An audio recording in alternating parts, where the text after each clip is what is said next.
as well.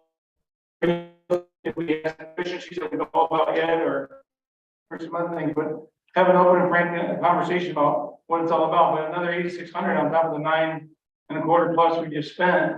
I guess I'll ask John right now. Are you seeing a decline per se, or in other words, the flag up and it's like I've got troubles here? I mean, I know last month we had a statement and we were 9,500 to the good, but again, you're trying to pay back a large bit of dental work that was done to the building, and it takes a little while to do that, but you're having concurrent good sales. It's just not recouping the profits as fast as we want, or how would you summarize it? Yes, our sales do continue to grow, but compared to last year and 20, they are good, decent numbers, but the numbers that for net profits and stuff, they should be a little bit more. So I mean,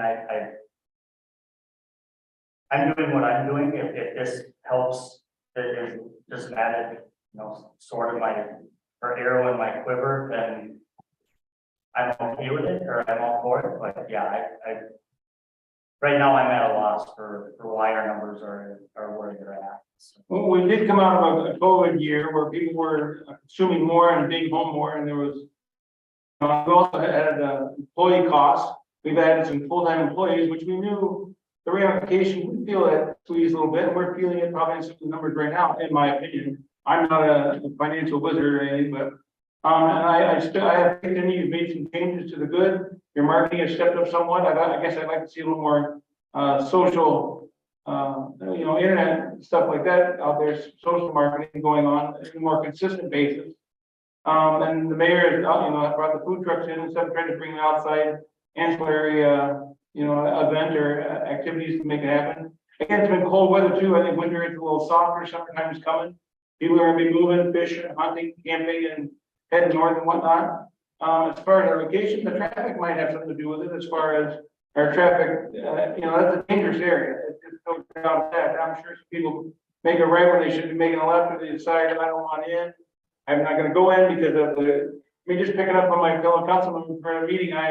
We're shooting the gap, and everybody drives there, so we all know about it. Again, we're working on that big thing. So I guess I'd like to table it and to move to a work session and have a more frank discussion about it, and maybe dissect it. Maybe Darcy can even offer some more financial stuff that any trends or something that we didn't just see in our report. So, but again, nothing disparaging on what you're doing. You've really stepped up, I think, in the last 9 to 12 months to make it a better place. You've got a brand new, like I said, it had a big facelift and stuff, and I think you utilize it to the best of your ability.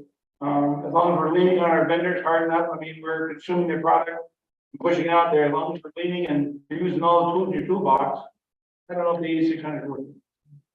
Thank you. There. I second a lot of Kevin's sentiments. There's a lot that, they can tell us a lot of things but what good is it going to do if we can't move it? I don't see us any time being able to move it. Have we done anything like this in the past? Has it been done? Mayor and Council, this has not been done in the past to this week. Okay. Excuse me, except for now we know, not only do we have a new store on 47, but there's a new one being built on County Road 7. And with a lot of our market being cut off to the south, what this would do is help us understand impacts of our store with all of that to ourselves. I'm fine if we move it to a work session so we can have a little more discussion on it. I think that wouldn't hurt at all. Question, Mayor. Yeah. Can you talk about the one on south of town on 7? Is that going to be the Two Wills building? No, Mayor and Council, the city of Anoka is actually building a new one across from Anoka Ice Arena. Okay. I wasn't aware of that. That'd be something part of our discussion, I think. Thank you, Mayor. Thank you, Steve. Yeah, I think a lot of our issues, this just ballpark that we do would be more the cost or the reputation of higher costs that we have too. But I think moving forward to it, it's always better to have more information than that. So at this time, I'll entertain a motion to continue this and move it to a work session. Do I have that motion? I make the motion, Mayor. Travis, make that motion. Second by Isaac. All in favor? Aye. Motion carried. Next, we have the police department UAV program.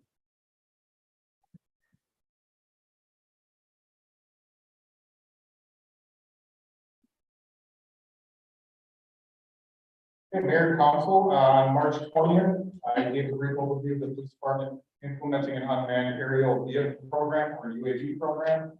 Tonight, I would like to provide some further information on that program, including some of the capabilities of the UAV and what's involved in the process of getting a UAV program going in Minnesota. I'll discuss how UAVs are used by Minnesota Public Safety and how the police department plans to utilize the tool. I'll talk about some of the requirements and restrictions both on the state and federal level regarding the use of UAV by law enforcement, and we'll take a look at the specific UAV and equipment that we feel will meet the needs of the department and the city. So the process for this program began by establishing a fund. This was meant for full implementation, so it began last summer. It included the equipment research and some demos. I think we've got 4 demos to date. Policy development, legal review, public comment, and input opportunities. Policy adoption, equipment purchase or program implementation. Then would come equipment approval and purchase, operator training and certification, the equipment getting registered with Minnesota, MINDA, and the FAA, Federal Aviation Administration. And then following all that, there would be full program implementation, which would include us using the tool on scenes. After that, it would involve quarterly pilot training, updating policy and regulations. So basically, an unmanned aerial vehicle is commonly referred to as a drone. It's a small unmanned aircraft operated remotely without direct human intervention from within or on the aircraft. Some of the capabilities of UAVs in general include they provide an aerial vantage point and the ability to view and search large areas, including difficult terrain, more efficiently than ground personnel. They provide a much broader view of the scene, which increases officer safety and safety of others. Many of them have high quality cameras, including thermal imaging technology. And the type of UAV we would be looking into has a flight time of around 40 to 42 minutes and flight speeds of up to 50 miles.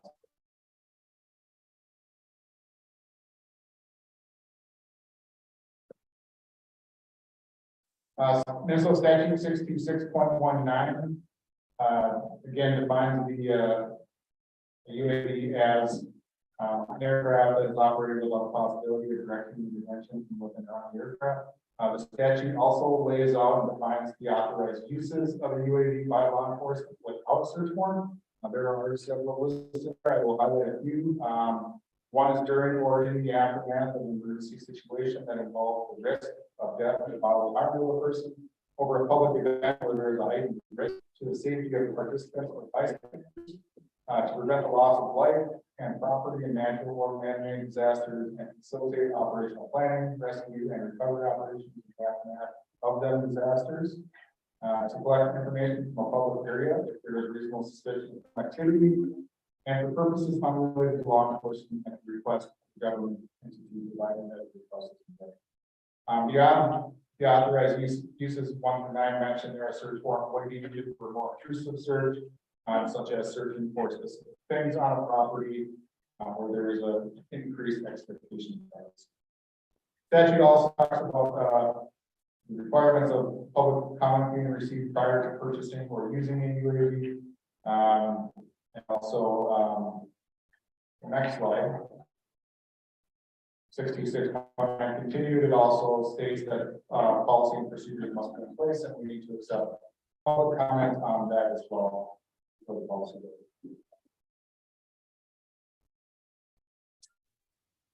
Regarding public comment, on March 30th, information was posted on the city website requesting public input. Anyone interested were directed to the website. We provided a link where they can comment, provide an email link, provide mail. The proposed draft policy was also posted on the police website. Information is also posted on the police Facebook page, which also directs anyone interested in commenting to our website through a link.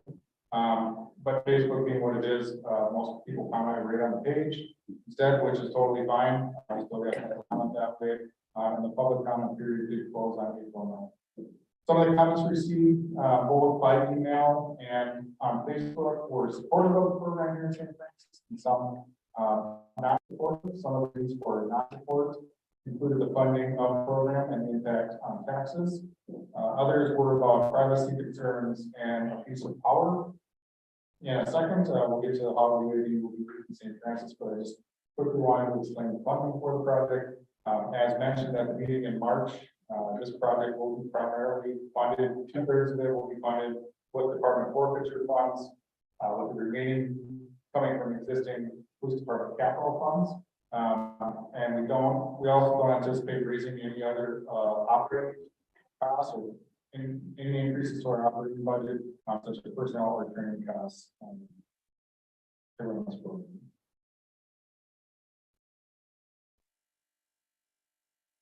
General use in Minnesota public safety in 2021, 76 law enforcement agencies in Minnesota reported using UAVs for a total of 2,265 appointments.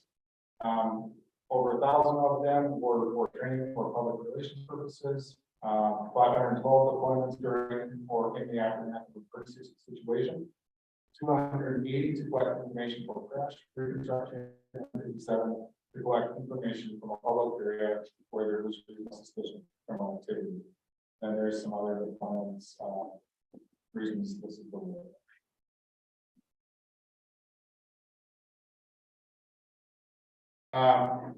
So in St. Francis, we will be utilizing UAV for the same reasons that other agencies have around the state, and for the same reasons other agencies have been requested for their UAV assistance here. One being training and public relations purposes, basically demonstrating the equipment and showing the public how our department and city is trying to enhance our public safety capabilities, which is really what we're trying to do with this project, to assist in locating missing persons, missing children, missing elderly persons, persons in mental health crisis, and could or could not be suicidal, who left the location on foot, usually suspects, persons who may have fled a location after committing a serious offense, such as assault, protection order violation, or who may also be a danger to the public. And the UAV could allow officers to search large areas much more efficiently and effectively. And all these things I just mentioned are examples of situations we've had in the city, where we've had to call in another agency to use their UAV forces. Threat assessment in anticipation of a specific event or a public event. This could be for some of our larger events. Again, more public areas looking for unattended bags, suspicious people, just things that look out of the ordinary, which unfortunately becomes more commonplace in some of these events. So it could help us out with that. Search and rescue reasons are fairly obvious. But one thing I did want to note is a lot of people don't think about auto accidents, where if you have a ejection from an automobile, we've had incidents in and around St. Francis, where it's often very difficult to locate some of these people depending on where the accident occurs. And I know these tools have been used for that purpose as well.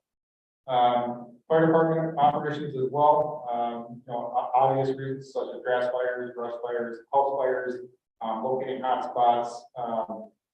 Bethel Fire comes to mind out there last year. We could have used it to, there's a substantial delay in our aircraft out there. Obviously, this is going to help put fires out, but it could have helped us locate smaller fires popping up, and allow us to fire department staff to relocate staff or just or whatever the case may be.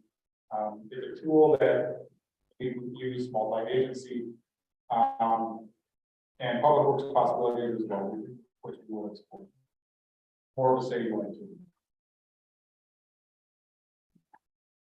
Things we won't be using it for, we will not be using UAV for random searches, for spying, which was one of the concerns kind of, and some of the public comments. Violate anyone's right for privacy. This will not be used for searching someone's yard for code compliance violations or gathering intel or evidence from a certain location in the absence of a search warrant. So basically, we're gonna follow state statute on the reason we can use this in the absence of a search warrant. Just like if our officers are on the ground, they're not going to go around searching the batteries and things like that. unless there are actually circumstances that allow them to, or they have a certificate. So, and if we do suspect a violation of policy, or statute or anything else, or we receive a complaint on this, we will, like any other complaint, investigate it and determine if disciplinary action is needed. Some additional oversight, documentation is required of each UAV use, including a unique case number along with the actual basis for the use. And by January 15th of each year, each law enforcement agency that maintains or uses a UAV shall report to the Commissioner of Public Safety.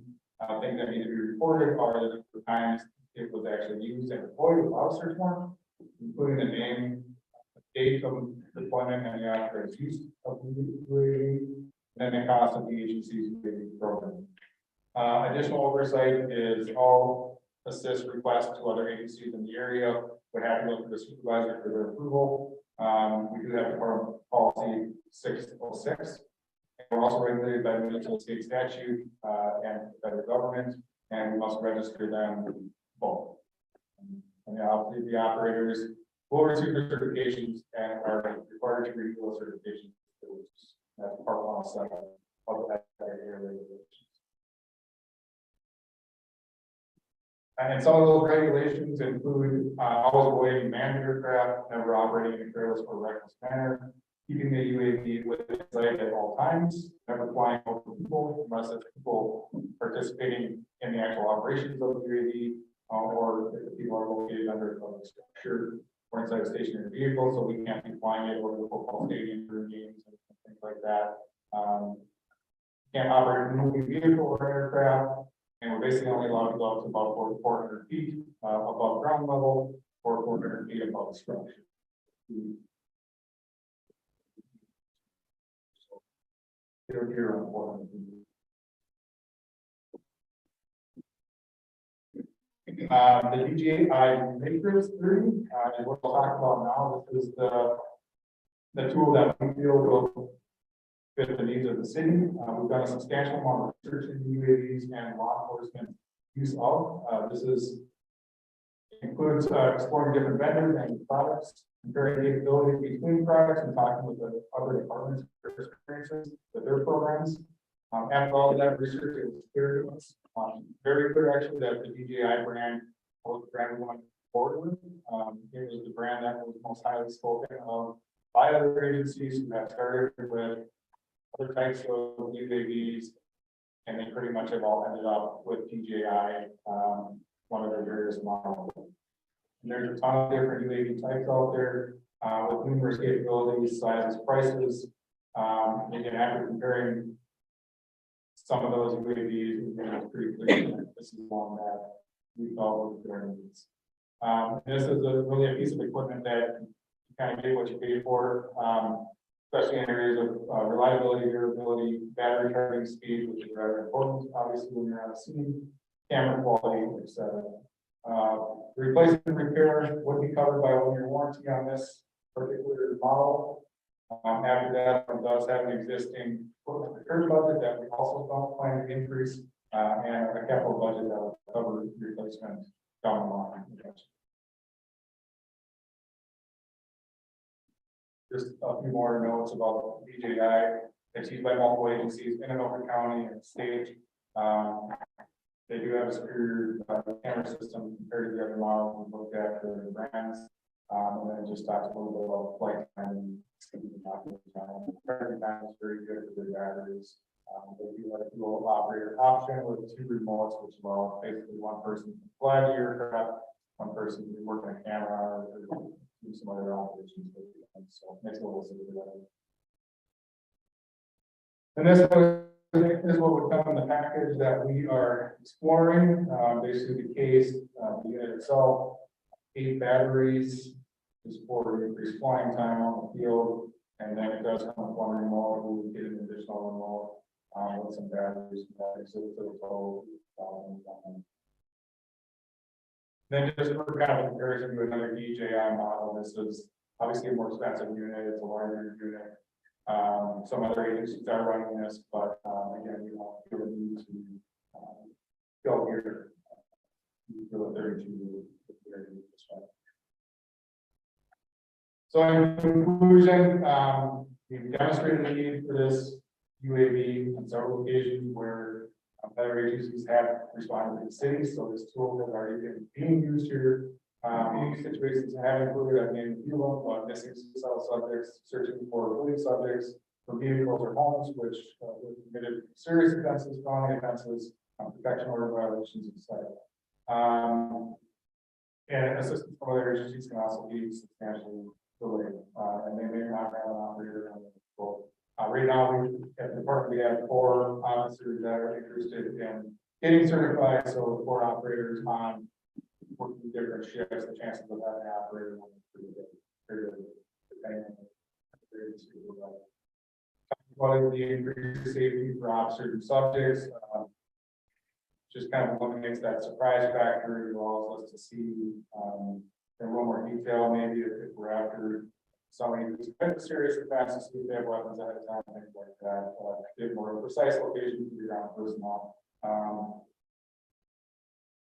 And talk about the answer. Again, we will likely need it again. This is used. This is a tool that's getting more.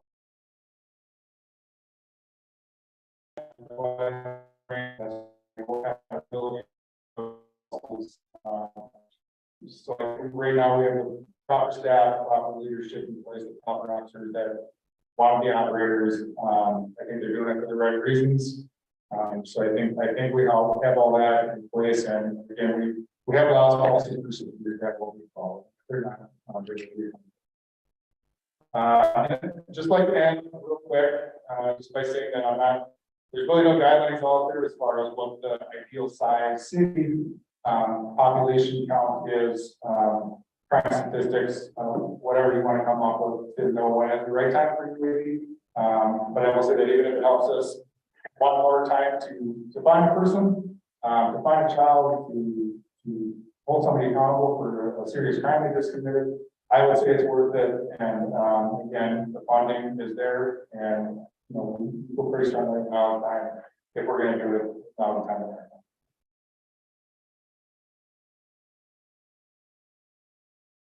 It's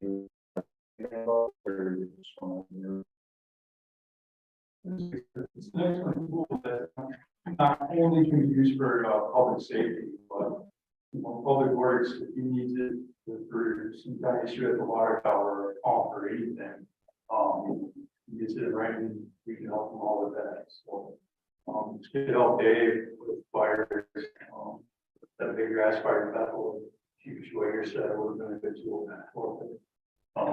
Just this morning, we had a water rescue record. A couple of days ago, we had to pursue the guy fled. Just it's be an all around excellent tool, and I think it would give our officers something more for them to do to kind of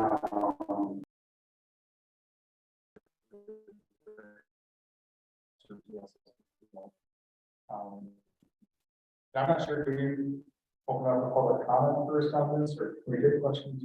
Good question. Certainly take questions if there are any questions, council, and then open the public. I guess we'll start with Sarah. I looked it over, and I think, since we do have the funding available, I think now is a good time. In my opinion, if it, like you said, if it helps save one of our residents or somebody here in our city who is in crisis. And additionally, if it helps make sure that every one of our officers goes in, they don't. I want that. With everything that's going on, I want to make sure that we're taking care of our team. I don't think this is, I think in bigger agencies, you maybe would have to worry a little more about abuse. I don't see that for our, I think we have good, solid officers, captains, our chief. I think there's going to be, that won't be a problem. I did hear from some residents that they were worried about that. I also heard from some residents that they were very excited to use the tool that we might give them. So, like I said, since we do have the funding, we have officers who are interested in training and doing it. I think this is good. Kevin? I guess first of all, I think I'd like, I have questions, but I'd like to table it, so we have two more members here, at least get some input from the mayor and the missing councilman. But currently, how many does the Enola County have right now? I know, there are the sheriff's office, Columbia areas, is, are you talking about the sheriff's office or just not? Nelson County, I'm sorry, the sheriff's department. And I think once maybe small one pretty so. Okay. Also, I guess one comment I had, if other departments could use it, public works or fire, I would like, if this was to go forward, I guess one of the things I might be for would be shared costs and shared training. But if somebody in public works knows how to use it, somebody in fire knows how to use it. Otherwise, we're devoting some police time to aid another department. So, I mean, if it's gonna be beneficial for other areas, which makes a good point, which I hadn't thought about. That's where I'd like to see the funding come from. I've always had a concern that the forfeiture fund is a special source of revenue for you, like the fire department has our gambling fund. I'm wondering if there's other things that the guy could use down the road that the department might need more than that drone. And at 14,000.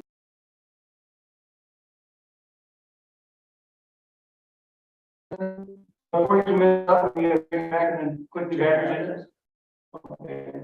So in the middle of a pursuit or whatever endeavor you're using this for, you've got to retrieve that thing and bring it back and reload it so you can go back up and do it again. Okay. I'm just trying to be logical. We're here to cut it out. And again, I'm pro public safety. I know we do a lot of time, effort, and many positive comments to our fire and police. And we're very lucky to have all of you who, you know, partake in that, and I'm glad you're here. And the public is very glad too, because we never hear a peep, you know, only when things aren't going right, is when we hear stuff. It's usually the way to go. But insurance, if this drone was to be shot at, damaged, whatever, how do we insure something like?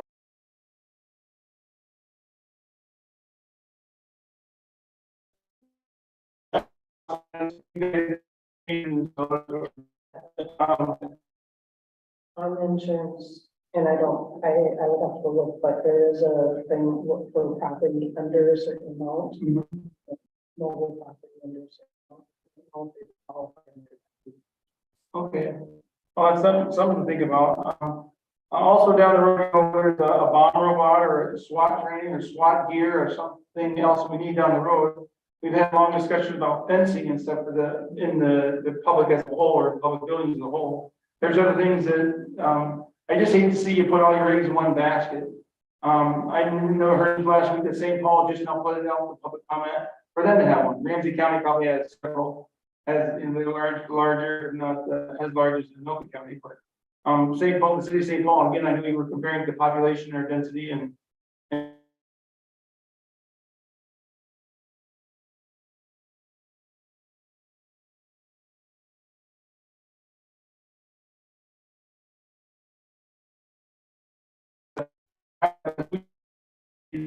to process these forfeiture things, the police department receives the revenue from they pay none of the legal fees. We talked about that in the past, and there's no differential between, oh, this was the forfeiture, so it's hard to cut off what fees cost what.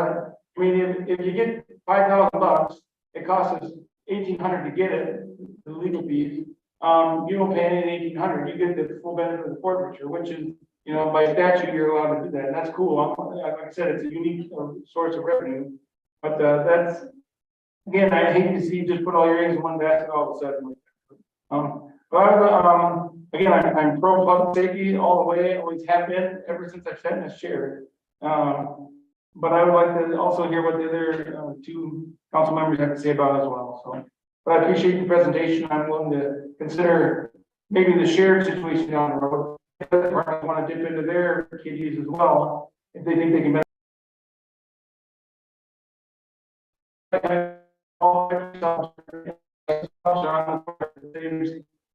One person, let's get two more than we need. If the city's growing that much, let's get three more if we need. If it saves, you know, if it saves life, liberty, and properties. Thank you. Well, like anybody that knows me knows that I'm kind of anti-government or a small government in favor of small government. that's just some of my concerns that come up, and you look at kind of what's going on at the federal level with the political infighting between the two parties and what's going on with that, and that's always kind of my concern. Not to disrespect and compare you to the federal government, but I wouldn't do that. Just a couple of questions, I guess. What are the ramifications if the state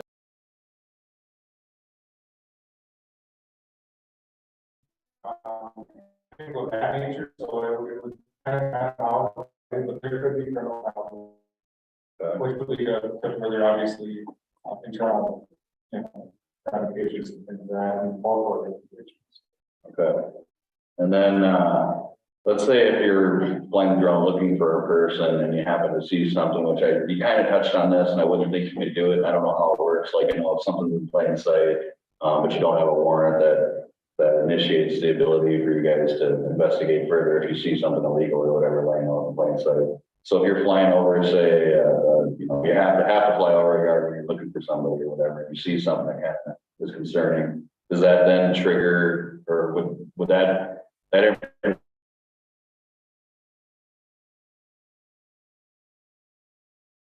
person, I wouldn't think you're paying attention, but just curious about that too. 'Cause I don't know if you're in pursuit of somebody, say you're chasing somebody down, you run through a yard and, I don't know, you get meth lab in the backyard. Yeah. You know, obviously that I would think would be able to give you the ability to say, hey, I seen this with my own eyes, and then get a warrant. Yeah, and, you know, ultimately that would be, I would say, an extremely rare occasion here, but ultimately it would be up to a judge.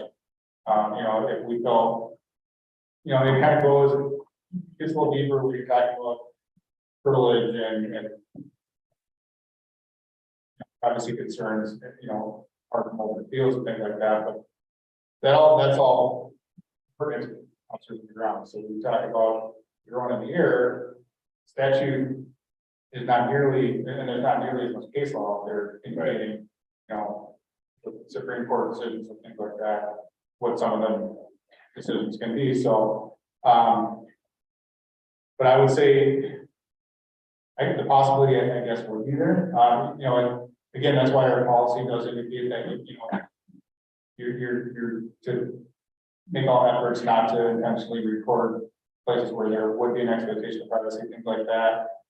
So, but randomly flying over a house or a business, when we're maybe hot pursuit of a suspect or something like that, and see something, I would say our steps would probably be deferred.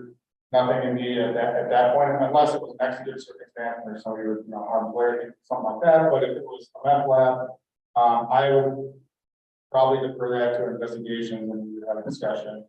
Probably have a conversation with the county attorney and see what next steps possibly could be. But again, it would be nothing intentional.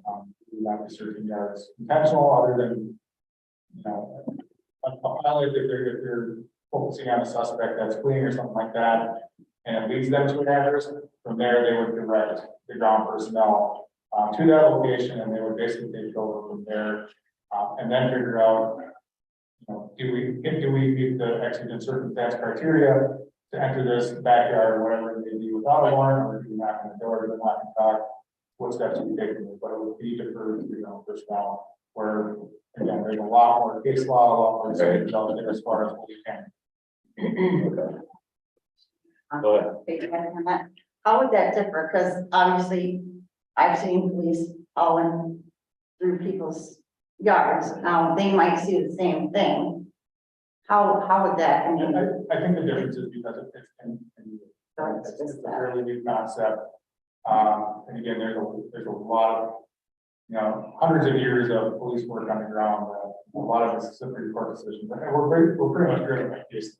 So the decisions that have been made kind of guide us and what we can do. And again, if it's an officer on the ground chasing a suspect into a backyard, that is basically one of the 4 exigent circumstances where we can enter, you know, if we're trying to the suspect basically committing further criminal activity. So, or destroy evidence, or, you know, there's a couple more criteria, but very few exceptions to the warrant rule. There are some exceptions where we enter on property, but again, when you're talking airborne stuff, it's different because again, it's fairly There's not a lot of statute there compared to, this regular police.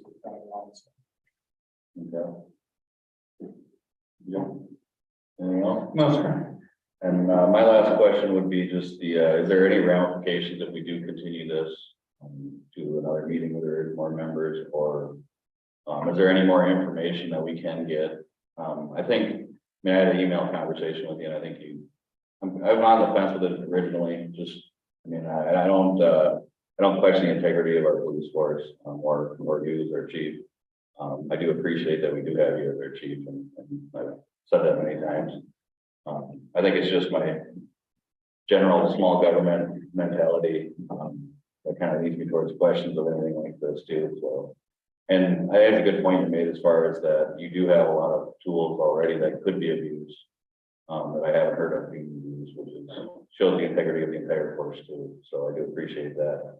I love the aspect of the fact that it can be multi-departmental, which I didn't think of originally when I first seen it. But is there any ramifications if we do continue it to the next meeting, or is there a timeline you're looking at as far as where there's? No, I don't think so. I mean, we can certainly, we're told there are two were present, and if they have, we have no issues with that. It's not gonna, take the department down. Right. But again, again, the need is gonna be there, I can assure you. Right. And it's either, we're gonna have our own personnel, which we have the oversight or we're gonna be depending on other departments to do this for us. And, but again, I definitely want to answer the questions now, but I can answer before we put this in place to think of uncertainty. So, yeah, by all means, we can definitely talk about the work session and get some further questions answered. But that's Well, I'm curious about like the ability, as far as if you respond to a house with the thermal, obviously it's not like X-ray vision type stuff, but with the thermal, can you see into structures or not really? No. just need signatures. That's what I was wondering if you could possibly see each signature display anything, or how good that. Not that I've seen, not with this. All right, I think with that, I would entertain a motion to continue. Mr. Mayor, Pro Tem, are you gonna open? Oh, that's right. Comment. Thank you. At this time, I'll open it to public comment. Do we have anybody to comment? No. Okay. I guess at this time I can close public comment. Do I need to know the time, Dave, or anything? It's just a public comment period, and then council, if you'd like to continue it, the motion to continue. I will entertain a motion. I'll make a motion that we table it for further discussion in a work session or another council session. Continue it, don't they? Sorry, continue it to another council session, so the full council can be in place. Do we have a second? First by Councilmember Robinson, second by Councilmember Rodvig. All in favor? Aye. Opposed? Motion carries.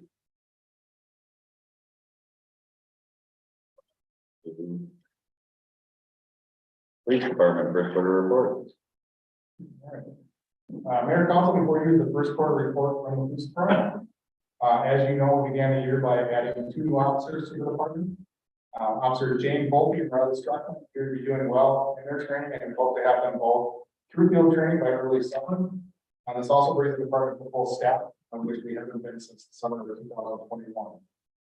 Officers were fairly busy during the quarter, generating 1,427 incident crime reports, which is a slight increase over the first quarter of last year. We were at 1,363.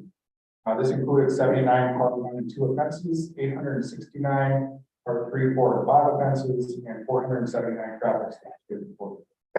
Officers also issued 100 citations, and 19 incidents were returned over to the department. Officers completed 195 hours of training during the first quarter, which included training such as e-bucker or emergency vehicle operators course, civil process training, SFST training, which is standardized field spraying test training, crisis intervention training, and CPR first aid and emergency medical responder training. Also, spring and summer are busy times for community outreach events. We began in March with the Winning with Cops event, at the bowling alley, which I believe was our best turnout since the Winter Cops began. And this was for both participants and police department staff attending. We have Citizens Academy, which began last week and went through mid-May, as well as the bike rodeo in early June. We'll also have additional events toward the end of the summer and fall. So police department staff and officers are doing an outstanding job of staying very busy with all the extras everyone is doing in addition to the normal duties, whether it's training in new officers, attending training themselves, community outreach. So they're doing a great job. We have a special group of individuals over there. Yeah, and we're just going to be having staff. We have that's the first quarter in the show. Kevin? I just want to commend you again on your great community outreach. It's just, awesome to see so many things listed that have been done and the year is early and things yet to be done by your department. I think that brings a lot of confidence and, a good sense of, time and effort and relationships and money well spent as far as, police. These the last 3 years or so have gotten a bad rap for a lot of things that they have and haven't done and whatnot. So, what you do here, again, the young people see, a lot of your stuff involves younger people. Parents kind of go along, but and they should know already, but the young people that you're influencing now is a big deal to me. So I think you should get high marks for that as well. New officers, it's great to see two new officers come aboard when the pool is limited and you're out there and you do a good job fitting out. So, and they want to be here. They came here for a reason. And I know you kind of really scrutinize the fact that is this a stepping stone to another place, or my department gonna invest all this time in somebody that's just gonna be a job jumper? You've had very little of that, and it's due to your leadership that people want to hang around, so that's awesome. Other than that, just keep up the good work. Again, I really admire the work that you guys do on a daily basis, and we're lucky to have it. And again, the public has asked for it, and they're willing to put it in their taxes to help pay for it, and we're one of the few communities of our sizing that has such a robust department, and they due to your leadership. So that's all I have. Thank you. Sarah? That's a good report. I was especially intrigued with the prescription drug disposal and the ammunition. The numbers on those were kind of, I guess it shocked me that much was collected. It's good that we're getting unused, unneeded stuff off the street, but 542 pounds of prescription drugs. That's a considerable amount of medicine. So, and it's helping people to get those things out of the home, so there's less problems with them, with kids taking them or other people being a hold of them that shouldn't.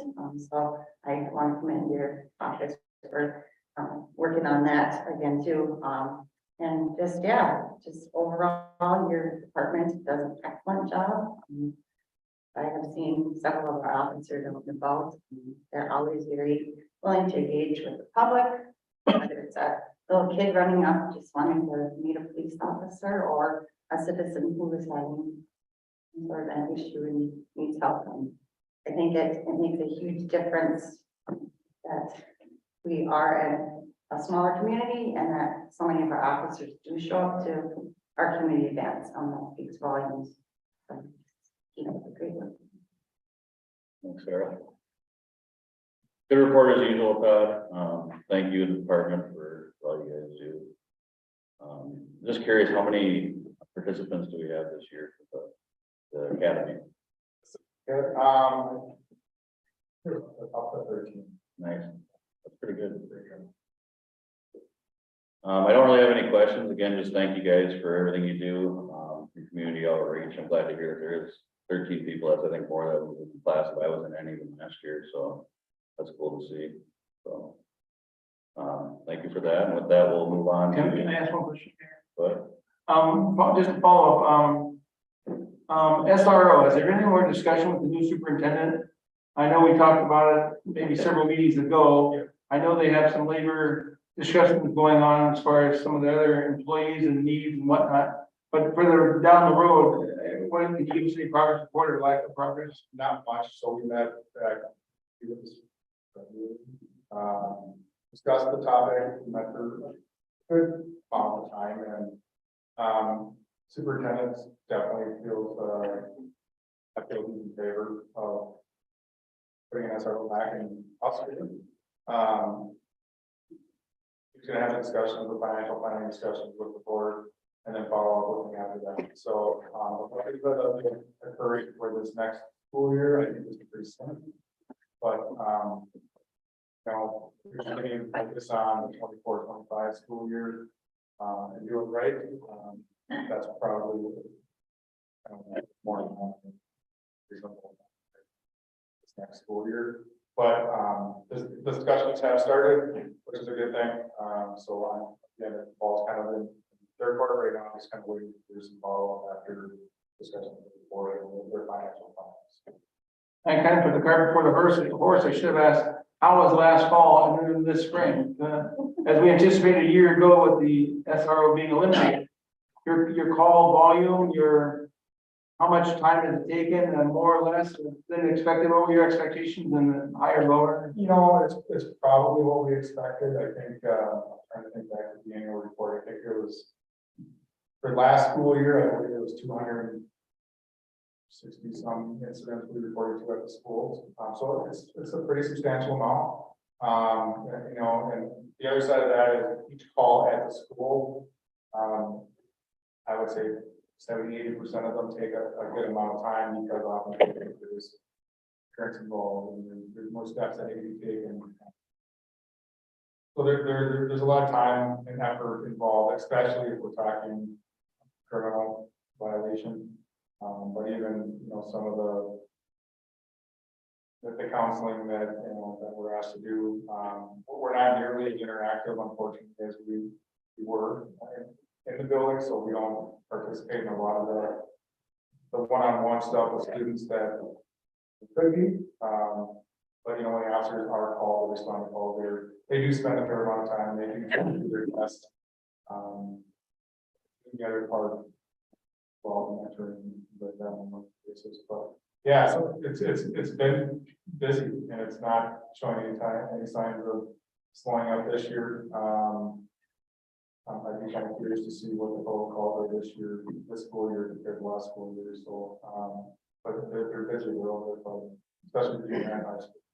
Not to mention the court time, when you pull an officer off that has to report to a court designated time, you then have to fill the street spot with another officer. So there's overtime and whatnot generated. So We definitely limit ourselves. When they limited the SRO, we had those discussions. We eliminated a lot of reasons. Not that we were doing it out of spite or anything else, but Sure. we had to limit it how often and what we were going to take an officer out of the street. Understandable. They're not calling us, they're not using us for everything they would be using an SRO for. They're calling us when they need to call us, with a few exceptions, I would say, but I would say for the most part, when they call us, they should be. Plus the amount that the SRO does behind the scenes, it never escalates to a traumatic situation. I mean, the prevention ahead of time, the stuff that stays underground and doesn't really, you know, people are getting mental health help, and either families are getting help, or there's lots of stuff that goes on that never has to make it to the courts, thank goodness. Or people aren't harmed, or no property damage, and long lasting stuff as well. So I really also enjoy, thanks to doing the weekly reports as far as what you guys do during the week. When you read that stuff, how many knuckleheads or the perpetrators are doing what they do, the alcohol, the driving, the just happenstance, you guys pull a guy over for a license plate light and he's got meth in the car and he's hammered out of his mind and that kind of stuff. You know, the Anoka County Sheriff can be in neighboring cities, but they're doing their very best, but they're missing some of that stuff where we were more of a saturation situation, and you're saving a lot of stuff that we could be reading a lot about every day in the paper. Doesn't take place. So thank you very much. Thanks, Mr. Todd. That'll move on to Public Works. Mayor, council, essentially my report will be very simple this evening, essentially plow, repair, repeat. However, I will expand on it a little bit. We did get some other things done besides plowing snow, this last winter. Just to give you an idea, we had our miles, we had 2,150 miles of lane miles. That essentially is from the west coast, California, to the east coast of Florida. just kind of wrap your head around how many miles we actually put on the equipment this year. And indicative of that, our repair bills were major this year, $42,000. It's going to happen. That's part of the game. I just want the council to be aware of that. Some of the good things, with the weather this year, the ice rink numbers were up substantially this year. It was a lot of fun to watch all the people out there. We had nights that were over 100 people on the ice rink. And I think we got a lot of snow, but with the snow, we also had some mild temperatures. So I think that really helped out, at the Warming House ice rink. Our spring recycling event is coming up here in a couple weeks. It's April 29th. We finally are going to add recycled oil. It sounds like our new bin is on its way. We're keeping our fingers crossed. They promised it here within the next couple of weeks. We're hoping it's gonna be there. We're gonna let the citizens know as soon as we find out whether it's gonna be there. If it is, we can add oil onto the recycled products. Some of the things that we talked about this year with council and everything else are the stormwater issues. I just wanted to let council know that we are redesigning the stormwater website. We're currently working on that. Staff's been meeting with the Anoka Conservation District and also the Upper Rim River Watershed folks on 3 different projects that are going to happen this year. Number 1 is the Delwood River Project, which is the riverbank. If you're standing on the bridge in St. Francis, you look straight south down the river. It's that entire bank that we're going to redo this summer. It's going to be a really cool project when we're done. Essentially, we're going to put rocks down, hopefully for, pseudo fishing piers and things like that. Another project we're working on, we've met with the high school, the St. Francis High School staff, with Chris Wirtz and Chris Lindquist over at the county ditch between Rum River Boulevard and the high school. That right now is in the process, and that is also going to get repaired this year, which also gives us stormwater hours as well. The third project I'm working on is with Jamie Shervon. It's a stormwater retrofit. So in the River Shores neighborhood, the 225th, 26th, 27th neighborhood, we're working with residents to see if we can get storm drain gardens, rain gardens set up there. Hopefully all 3 of these projects are going to happen this summer, so I'm sure you'll see some action around the neighborhoods. We're still waiting to hear on our MS4 permit. I hear that's good news when they wait. Hawkinson Anderson was amazing. Shane was amazing to work with. And Jen Gulbertson has really taken this under her wing. And I want to throw a shout out to her tonight as a role in what she did working with Hawkinson. It didn't take them very long. And again, we'll build a council as soon as we hopefully hear the good news when they get back on the audit. I want to thank our water wastewater department tonight.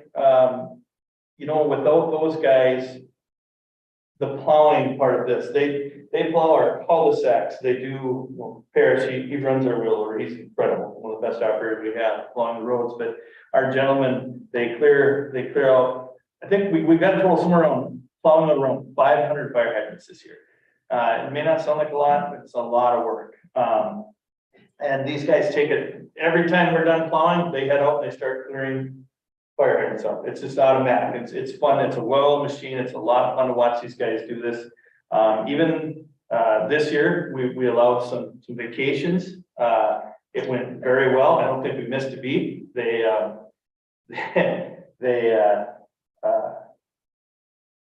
found different ways to do the job. Some cross training worked out extremely well. I'm very pleased with the way it went this winter. If you've seen around town, some of the fire hydrants have the red bags on them. They're going to be removing them when they do the flood, when they flush hydrants the second week of May. So then that's when they'll come on. I'm excited to see if it helped or not. I'm hoping there'll be less maintenance on them they were put around a lot of the county roads, because we all know that Anoka County loves to put down salt. And that was one of the reasons we did that, was to see if we can decrease in some of the maintenance. They're extremely inexpensive, so we can save on maintenance. Well, we can save $1 here or there. I think that's the direction we want to head in. In between the snowfalls, the water guys were able to get yearly cleaning of the detention tank at the water plant finished. So they're doing this the whole time, and this year, our hours, I think our most common hours were 3 AM to 11. Most of the snows happened during the business week this year. It was a benefit to the city because there wasn't much overtime with that, and so they're able to incorporate their daily duties and with it. Again, I'm proud of the guys. They did a really good job this year. We had replaced the backwash flow rate controller at the water plant. Parrish has got a description in his report. It's very, very good. That was one of the things I had come to council and let them know it was an expensive piece of equipment. So now you have pictures of it and what it actually does. Parrish has got a great explanation of that. A couple of other things that the water wastewater crew has been doing is aeration blower maintenance and maintenance in the pre-treatment room at the wastewater plants, different buildings. We're continuing to work with Bethel. It's going well. That particular the operator is doing what he's required to do. In fact, he's doing more and more all the time. However, in order for him to receive his license, he has to be at the plant for 1 year, and then he can take his license. Those are the rules by MPCA. So things are going, it's successful so far. Things are going well. Parrish will continue to do the DMR permits with the MPCA, both for us and for Bethel until that time. As soon as he becomes an operator, that he can take it completely over, and then we walk away after a 30-day notice to MPCA. Something really cool happened here this last week. Our wastewater operators received the MPCA Award for Excellence. I'm going to read something Parrish wrote at the end of his report, and I'm going to read it verbatim because I think he sums it up best. Since the wastewater treatment facility went online in 2017, staff has taken initiative and has set high standards for the way our facility operates. Our goal from day one was to achieve this recognition and to continue to strive for excellence. This is certainly a team effort, and I would like to thank staff not only from the present, but from the past as well. They have been instrumental in achieving award status. This is the first award for the current facility, and hopefully not the last. It is exciting and humbling at the same time that we are part of the 15% recognized for excellence in wastewater treatment in the state of Minnesota. So they are in the top 15. They'll receive a plaque. I'll bring it to the council when Parrish finally gets his hands on it. Super proud of those guys. They're doing a great job, and I can't say enough about it. With that, if you have any questions like that. Stevie. Awesome. Sarah? Any questions? Great report. It's awesome that they got that award. That's amazing. 15% is pretty good up there.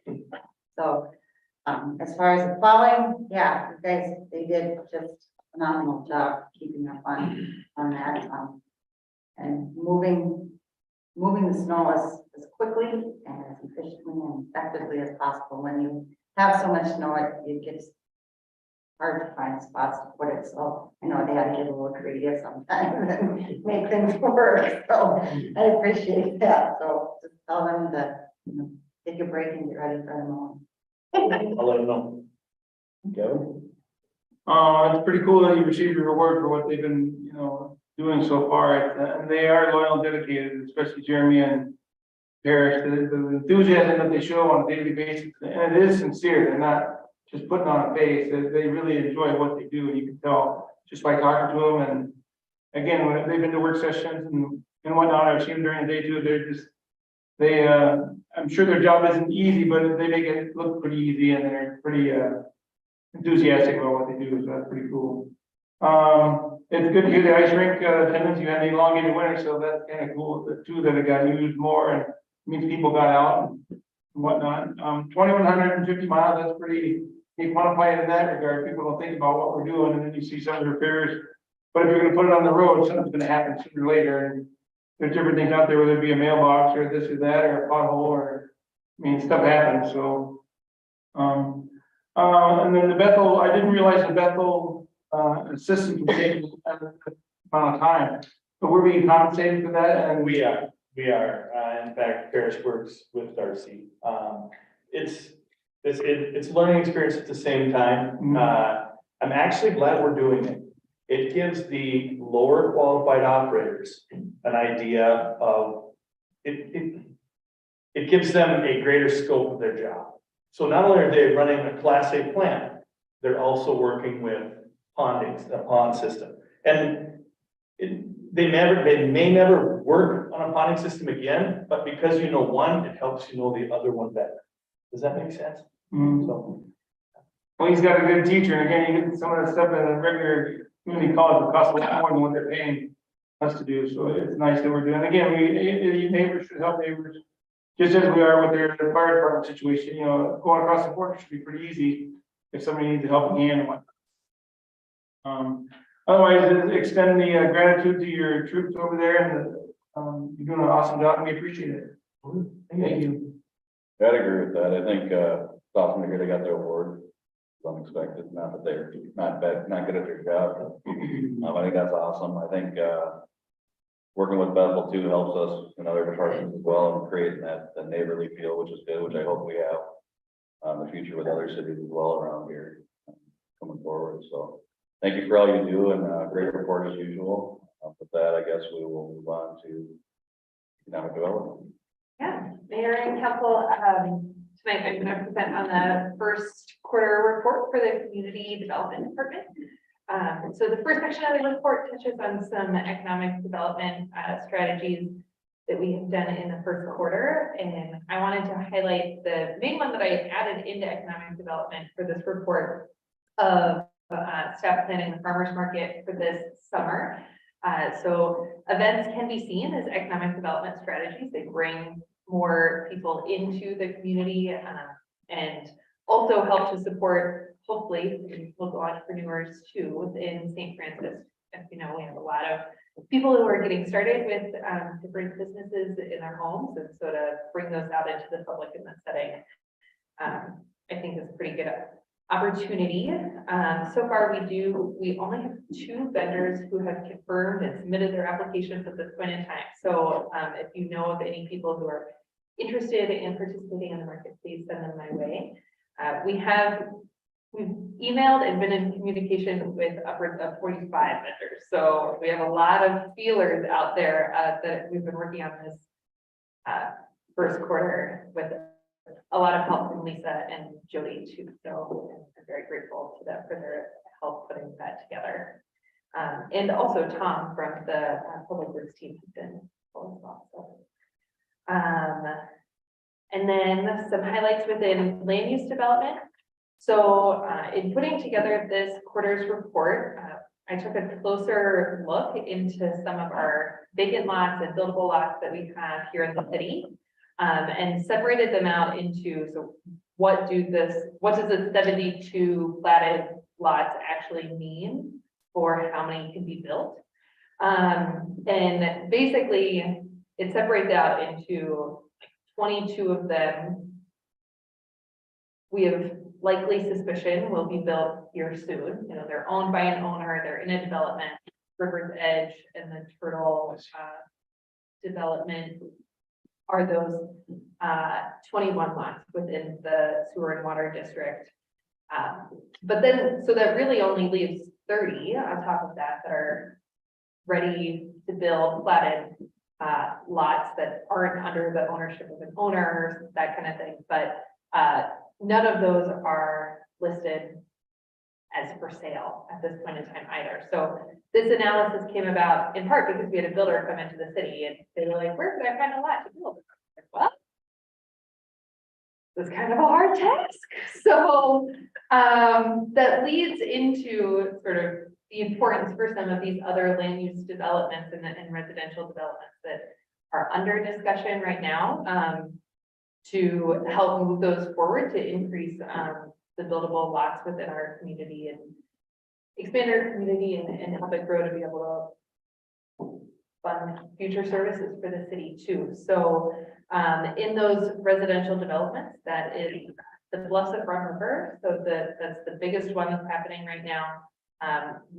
We are meeting with them here this week to move forward with the final plat process. So they've continued to be engaged, and we expect to see that in the second quarter for them to come forward with the final plat. The Eagle Point Vista Prairie project is still moving forward with their permit process and getting those details into place, but they still have not officially found financing for that project yet. Rivers Edge, they have the 6th and 7th editions have gone through some sort of entitlement process right now. And I anticipate that there would be one more edition that we haven't, that has been reviewed when the whole development was under review, but hasn't had the final plat completed for it yet. The Serenity at Silly Brook project, and then the Turtle Pond 6 are also ones that are under discussion as well. By way of commercial development, there's 2 commercial developments that we're currently working on. One of them is the Meadows 4th subdivision. So that's the one where the Dollar General site was being considered along the curb on Highway 47. We are still working on negotiating a development agreement with that landowner. And the Patriot Parkway project, that is the site that's just south of Pedersen, McCarty County Market. We are also continuing discussion with the First Baptist Church on that development, and trying to find creative ways to assemble some financing to help that project together. Within the building department, we have had 5 new construction permits in the first quarter. That is behind the first quarter new construction permits of 2021 and 2022. And staff believes that this is due to not having that many actually available building lots for builders. So, and there are, you know, the other influences of increased interest rates and construction costs as well. We have had 70 permits submitted to date, the majority of those being over the counter permits for things such as roofs or siding, etc. Within code enforcement, we have 21 properties that are currently active within code enforcement. Most of those are for items in the yard, or structures, drunken debris. Property becomes and remains active for a year once that first notice has been sent. So that doesn't necessarily mean that those are people that we're in active communication with at this point in time. It just is if something else were to happen, a citation were to be issued. The rental and vacant program, this has been a large lift in the first quarter, as it is every year, to issue and administer the rental program. So every late fall, Jody sends out reminder renewal letters to people who currently are doing a rental property, and then goes through the renewal process with them here in the spring. And then Phil, our building official, completes the actual inspection for the rental housing. We are seeing that process take a little bit longer this year because it has been a while since we've gone in and done an inspection on many of these properties with COVID. Typically, we would do an inspection every other year, and not necessarily in all properties. So some properties haven't received an inspection since 2015.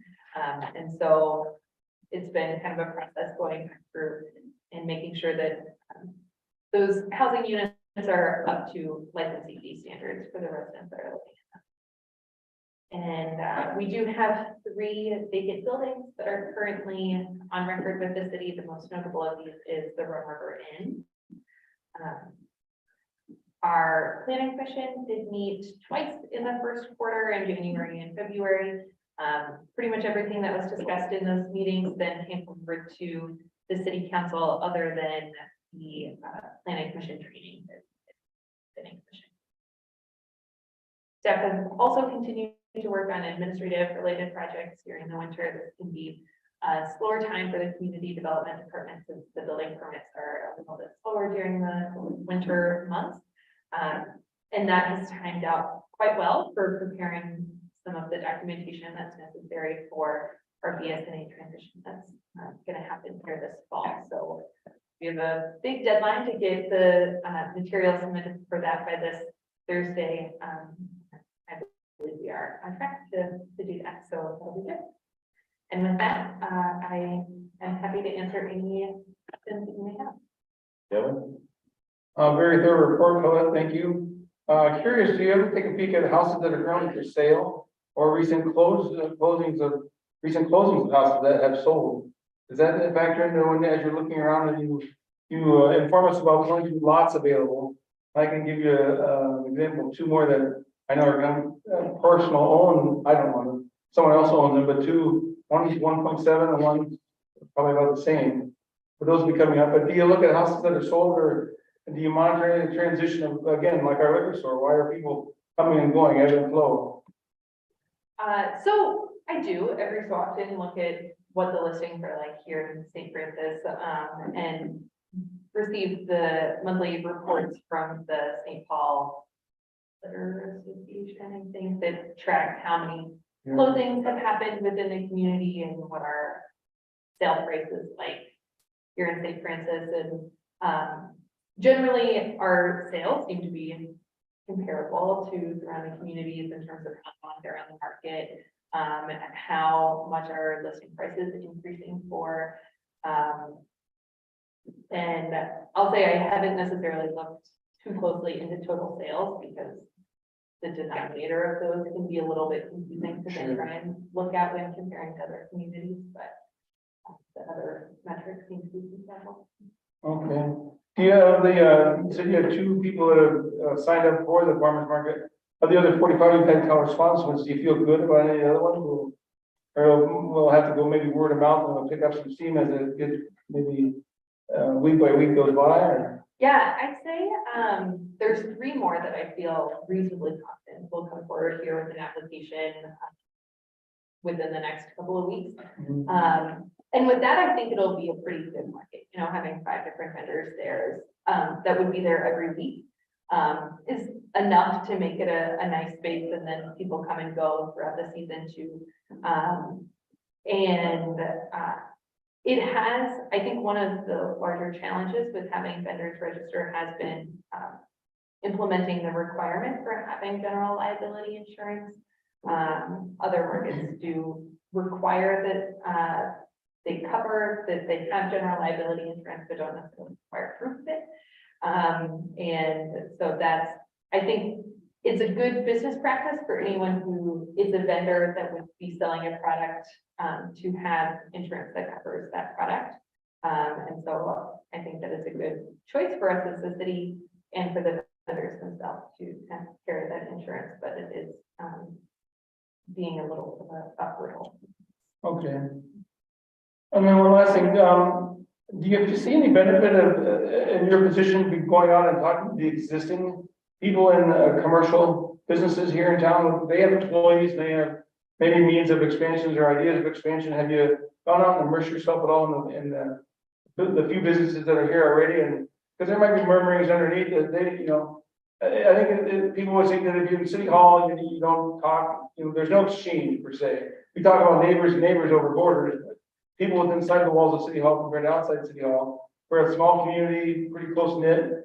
I mean, Bob King's easy to go talk to, say hi, Bob, but any of the auto parts places or the manufacturing, we have a few manufacturing spots. They might be thinking of moving or doing things. Again, they have employees coming and going. Do you see any benefit in that down the road? Have you thought about that? Or am I kind of, that's not really your realm? And again, you're doing a lot with Chamber of Commerce, which is awesome. That seems to be bubbling up out of the ground as well. I mean, with the different events that are coming up for Pioneer Days and whatnot. But do you see any benefit in going out there and, hey, I work for the city, and usually it's like, oh, but if you come out and extend a hand, some of those barriers drop and some of the stigmatism drops, if there is such a thing.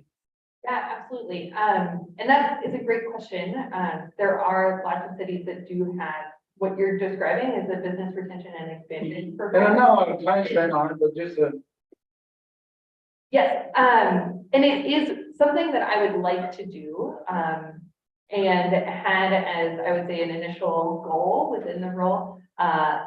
There's a lot within the community development department, so it is good to sort of continue having this conversation too, of, yeah, to add that, incorporate it into the list of daily duties.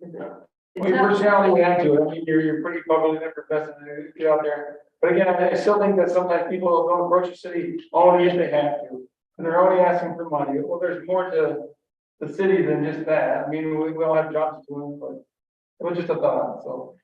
And we did do a little bit of that with the Highway 47 grant project proposal. So with that, I went to all of the businesses along the Highway 47 corridor with the idea of asking them for a letter of support, Good. but then also opened up conversation with like, I'm here as a person from the city, if you have any questions or. Yeah, they're probably shocked to see you.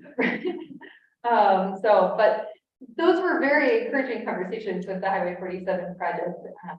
Everyone was in support. They were like, Sure. yes, we gotta do something. And at least you're getting the word out that something's happening, and people, again, behind the scenes, it always seems like nothing's going on. It's been many years have passed since the tragedy at hand, so. A very good report, thank you very much. Sarah? Excellent report. I'm hoping with the farmer's market that there's still quite a bit of buzz on Facebook, so if we can keep that going. And then I think too, some of it will be word of mouth. Once it gets going, I think we might see if that's happened in other communities. Now then, when they first started out, they had expenditures. Now it's pretty big, so I think, and I think too, as people start planting their gardens and realize that they have extra produce, that fact that you can drop in for a week, I think that's going to be huge too, because I think people will be doing that. So, and then, each year we'll just continue building and a great turnout, I'm sure. It seems like everyone's excited for that to happen. I think residents have been wanting that for a long time. And so the fact that we're finally able to bring that to them, I think is going to be great. And I think once they see what's out there, and I think that will encourage other people. And like I said, the vendors that we do have, when they're speaking with the other vendors, and you hear that there's good turnout in St. Francis, that's gonna trigger them to want to come here too. So, yeah, great reports, great work. I love that you're out there talking to businesses. That's important. Kate, I know did that as well. So I just think that keeping that communication, with businesses in the city is key. But when they do need something or they have questions that, they're not reluctant. They're like, oh, this person has been here, we know who she is, talk to her. So for that, keep up the good work. Thanks, Sarah. Good report. Yeah, I'm interested to see what happens with the market too. That'd be interesting. Feel free to stop me if I go too far here. I'm just curious. Vista, do we know what the issue is with the financing or what? I know we're looking forward to obviously getting them going, so I was just curious if there's something that we know they're having issues with, I guess, just curious. Yeah, at the end of the year, it was a banking issue. It was banks hitting their lending limits for the year and sort of not wanting to give to that sector, and then or lent to that sector. And here with the new year, honestly, I'm not exactly sure what it is. I've heard a few rumors here and there about, but not enough that I could say anything with confidence. So. Is there any concerns with that as far as, I worry because we've had issues in the past too, so. I'd hate to hear the same concerns. Are they similar concerns to what we've already kind of dealt with? I would say, I'm not exactly sure what concerns you're alluding to, but in the way of, I don't have a Back it concern up, once that. they have financing that anything would become. Okay. Part of why it's hard to assemble financing is because they have a realistic bid on how expensive it is to construct, and they're working with a reputable developer and contracting firm. And they have the details on everything that it'll take to come together. And I think where development can get into trouble midstream is if they don't have those bids that are clear on the upfront. So. No, I get it. Thank you for that. With that, I guess we will move on to council member reports. Sarah. On April 8th, I helped at the community apron at the Bridge Church, and I do want to thank our St. Francis ambassadors. They were there helping in the craft room. So that was very helpful. And then on April 10th, I attended the work session. And then I also just want to remind people about Pioneer Days. They are still looking for parade participants, and they also still need lots of volunteers. So if you're interested in any of those, please reach out and let us know or get you connected. Sure. Kevin? I also attended the work session last Monday night, we had a little over 2 hours, and it's recorded for posterity and public to hear, and if they want to go back and see what we were doing, but it's basically some of the economic development stuff we talked about, and other things that a little more elongated. It's more of a freer atmosphere to talk, and we do get stuff done as well. I also attended the Bethel fire meeting. We're going to go most likely for contractor services for the first year. Their department is they're a smaller community, and they reach out to us over several months now. We've been having discussions, so that's coming along nicely, and it'll add to public safety for their 430 some residents, as well as we have firefighters that are already located on the east side of town as well. So it'll be like having another department, only not having all the trappings and stuff and expense to set it up. So it'll really aid in public safety overall and benefit both communities a lot. And then this is kind of the now that is similar to that, but again, this saves money overall for our communities as a whole. I mean, as far as duplication of equipment and manpower, and then too many people showing up for one thing, but then not enough at another, and the big fear is not enough at another. So this will kind of balance things out. So also attended the building meeting last week. We had a discussion with I believe it was 4 members from Stahl Construction, which we're choosing to be our construction manager for the City Hall Fire Station project. They seem to very in tune to what we're doing. The job superintendent, if this should go forward, which we're hopeful it will, if the budgets all hit where they're supposed to. If they don't, it won't. But these people are really in tune to what we are doing. The superintendent actually is a member of the community or has family members here as well, so a vested interest that it would be successful. Again, if it all comes to fruition and these come together, it'll be something that will last here for well over 75 years plus, and it'll be a real boon to the community as a whole. So, and we have another work session coming up this Monday as well. So, other than that. I attended the meeting with Stahl as well, both work sessions previously. Just like to see Rob and Steve back here. I think I'd be as nervous sitting here trying to, a little different if you're just following along and giving input, but appreciate staff for everything you guys have done in all the departments. Look forward to continue to work with you, and with that, I will entertain a motion to adjourn. Motion by Councilmember Udvig. Do I have a second? I'll second, Mayor. All in favor? Aye. Aye. Opposed? During this meeting at 7:31 p.m. So, she thinks that we would actually do it on this Thursday. No, I think the last we used to have that for the motion. I think Steve really did. She doesn't do that, but it's. Have to shut it down. Shut down.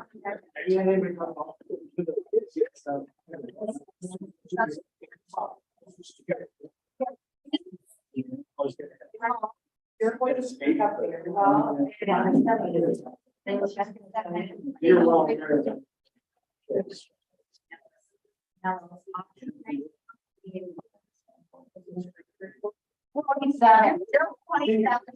Great.